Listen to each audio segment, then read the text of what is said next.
እንጀራ ቢኖር ደስ ይለኛል። እንጀራ ከበላው ኦልሞስት 7 ወር ምናምን አለፈኝ። ቱርክ ደግሞ እንደምታውቁት የምትታወቀው በጣፋጯ ነው። ዛሬ እንግዲህ ፋሲካ በቱርክ ምን ይመስላል የሚለውን አብረን የምናየው። የእናንተስ ምን ይመስል ነበር? ኮሜንት ላይ እስቲ ያሳውቁኝ። በዚህ በዓል ይሄንን ይመስል ነበር። ሀፍ ፓርቱን ብቻ ነው ላይክ ለመውሰድ ካሰብኩትኝ ፓርቶች ላይ ብቻ ነው ላሳያችሁ እየሞከርኩኝ ያለሁትኝና የኢትዮጵያውን ፊሊንግ የኢትዮጵያውን ድባብ ስፔሻሊ በበዓል ጊዜ እስካሁን ድረስ ምንም ነገር ሳይቀምሱ ነበር የጠበቁን። ዶሮ ሲጣፍጥ ቤቱ እንዳለ የሚሸተው ዶሮ ወጥ ነበርና ደርስ ላይፍ ስታይል ቤተሰብ ተከታታዮች እንደምናችሁ፣ አርሴማ ነኝ። በሌላ ቪዲዮ ተመልሼ መጥቻለሁ። እንኳን አደረሳችሁ ለጌታችን ለመድኃኒታችን ለኢየሱስ ክርስቶስ የትንሣኤ በዓል በሰላም አደረሳችሁ አደረሰን።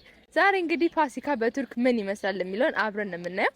ዛሬ በዓሉ አይደለም ዋዜማ ነው፣ ነገ ነው በዓሉ የሚሆነው እና ዛሬ የተለያዩ ትንሽ ነገሮችን ከኢትዮጵያ የመጣን 5-6 የምንሆን ሰዎች እንግዲህ ተሰባስበን በዓልን አብረን ልናከብር አስበናል። ስለዚህም የተጠራሁበት ቤት ላይ ነኝ። የበዓል ቀን ያውም ደግሞ ሰውን ቤት ባዶ እጅ አይካሄድም ብዬ ስላሰብኩኝ ትንሽ ጣፋጭ ነገሮችን ቱርክ ደግሞ እንደምታውቁት የምትታወቀው በጣፋጯ ነው። ስለዚህ ጣፋጭ ነገሮችን ልገዛ አስቤያለሁኝ ዛሬ በዋዜማ ነገ ይዤ የምሄደውን። ስለዚህ ገበያው ምን እንደሚመስል ከዋዜማ ጀምሮ ያለውን አብረን ነው ማለት ነው የምንመለከተው። እንደምትወዱት አስባለሁኝ፣ ተስፋ አድርጋለሁኝ። የትም እንዳትሄዱ፣ ሰብስክራይብ ማድረጋችሁን እንዳትረሱ። በድጋሚ እንኳን አደረሳችሁ፣ አብራችሁን ቆዩ። አጠረደች የፋሲካ በዓል ፕሮግራም እያያችሁ ትገኛላችሁ። እነዚህን ሁሉ ጣፋጮች እንግዲህ ስታያቸው የሚያስጎመጁ የምግብ ውድድር ላይ ያላችሁ ከመሰላችሁ አይደለም፣ ላይ አርሲ ላይፍ ስታይል ላይ ነው አሁንም የምትገኙት። ፋሲካን በዓል በቱርክ ሳከብር እንግዲህ ይሄ የመጀመሪያ ነው። በዓልን ግን ሳከብር ሁለተኛ ነው። ከአሁን በፊት ገና በዓልን እንግዲህ አክብሬ ነበር። ገና በዓልን ሳከብር እንደዚህ አልነበረም፣ ብቻዬን ነበርኩኝና እንደዚህ በደማቅ መልኩ አላከበርኩኝም ነበር ማለት እችላለሁኝ። ገና በዓልን በተሳት ያላከበርኩበት ምክንያት እንግዲህ እኔ ጋር ማንም የማውቃቸው ኢትዮጵያውያን ጓደኞቼ ምናምን ስላልነበሩ ብቻዬን ስለነበርኩኝ እንዳልኳችሁ እንግዲህ የማደርገውን በቃ ከቤት ተነጥዬ ያከበርኩትን የመጀመሪያ በዓል እንደመሆኑ መጠን ከፍቶኝ ነበረ። ከዛም በኋላ ግን አሁን ደግሞ ፋሲካ በዓልን አብረን ከጓደኞቼ ጋር ተሰብስበን ልናከብር ስለሆነ በጣም ኤክሳይትድ ሆኛለሁኝ። እንደምታዩት መምረጥ በጣም የሚያስቸግር አይነት ጣፋጮች ነው እዚህ ጋር ያሉት። ይሄኛው ደግሞ ሀፍ ፓርቱን ብቻ ነው ላይክ ለመውሰድ ካሰብኩትኝ ፓርቶች ላይ ብቻ ነው ላሳያችሁ እየሞከርኩኝ ያለሁትኝ እና በጣም ብዙ አይነት ቫራይቲ የሆኑ ነገሮች ነበሩና በጣም የሚያስጎመጁ ጣፋጮች ነው ያሉት። እንደምታዩት ብዙ አይነት ጣፋጭ የሚሸጡበትን በጣም የሚያስጎመጁ ቦታዎችን እንግዲህ ነው የምንገኘው። ከየትኛው እንደሚመርጥ ራሱ በጣም ነው የሚያስጎመጀው፣ በጣም ነው የሚያምረው። ከሁሉም ትንሽም ለመውሰድ አስቤያለሁኝ። እንዴት እንደሆነ ገና አላወኩኝም። መቅመስ የሚቻል ከሆነ እንግዲህ ካለችው ላይ ቀመስ አድርገንም እንግዲህ የምንሞክርና ግን ለመቅመስ አክቹአሊ ጾም ነው እንግዲህ እንዴት መቅመስ እንደሚቻል አላቅም። ነገር ግን በጣም ነው የሚያምሩት እንደምታዩት። ዋጋዎቹን ደግሞ ቼክ እናድርግና እስቲ የትኛው እንደምንወስድ ደግሞ ማሳያችሁ ነው። የትም እንዳትሄዱ፣ አብራችሁን ቆዩ።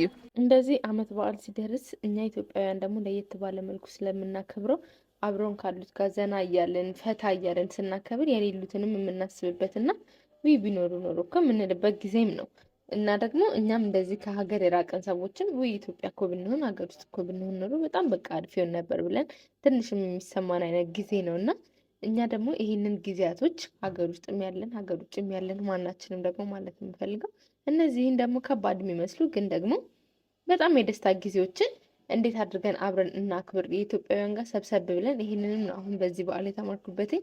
እኛ ኢትዮጵያውያን ሰብሰብ ስላለን እዚህ ጋር አብረን ስላከበረን። የሚገርማችሁ ነገር ይህንን በዓል ስናከብር በመካከላችን ሙስሊም ጓደኛችንም ነበረችና በጣም ፏ አድርገን ያከበርን። የኢትዮጵያዊነት ነገራችንን መልሰን ነው በቃ ኢትዮጵያ እያለን ወይኔ ከኢትዮጵያ እስከምወጣ ድረስ እኔ እንዴት እንደምቸኩል አንድ ኢትዮጵያዊ ሰው ማግኘት አልፈልግም ነበር የምንለውና እዚህ ከመጣው በኋላ ግን እኔም አሁን በግሌ እንደዛ የምለው ነገር ነበር።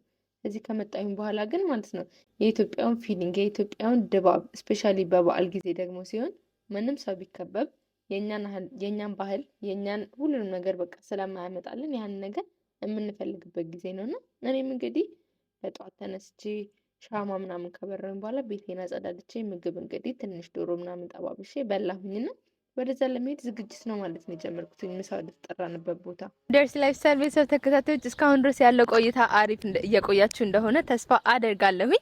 ዛሬ የፋሲካ ዕለት የትንሣኤ ቀን እንገኛለን። እንግዲህ ከዋዜማው ጀምሮ ያለውን ሙሉ ፕሮግራሙን አብረን ስንመለከት ነበር። ዛሬም እንደዚሁ እንደምታዩት ጥሩ ቀን የሚባል እያሳለፍኩኝ ነው። አሁን ወደ ምሳ ወደ ተጠራንበት ምሳ ራት የሚባሉትን ወደ ተጠራንበት እንግዲህ እየሄድኩኝ ኦልሞስት ደርሻለሁኝ። ስለዚህ አብረን ነው የምንሄደው። እንዴት እንደሚሄድ ምን ሊኖር እንደሚችልም አላወኩኝም። እንጀራ ቢኖር ደስ ይለኛል። እንጀራ ከበላው ኦልሞስት 7 ወር ምናምን አለፈኝ። ስለዚህ እንደዛ ቢኖር ብዬ ተስፋ አደርጋለሁኝ። አብረን ነው የምንሄደው። የትም እንዳትሄዱ። እስካሁን ያለው እንደተመቻችሁ ተስፋ አደርጋለሁኝ። ሰብስክራይብ ያላደረጋችሁ ካላችሁ ሰብስክራይብ እንድታደርጉ ጋብዛችኋለሁ። መልካም ቆይታ ይሁንላችሁ።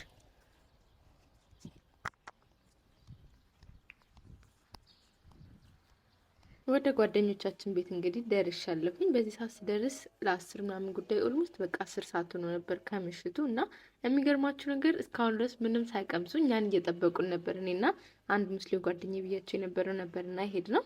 እስካሁን ድረስ ምንም ነገር ሳይቀምሱ ነበር የጠበቁን። ዶሮ ሲጣፍጥ ቤቱ እንዳለ የሚሸተው ዶሮ ወጥ ነበርና ኦ ማይ ጎድ አይ ሚስ ኢትዮጵያ። በቃ ከምንም በላይ ይሄ ነገሩ ደግሞ በጣም ደስ ይላል የሚያስብል ነገር ነበረ።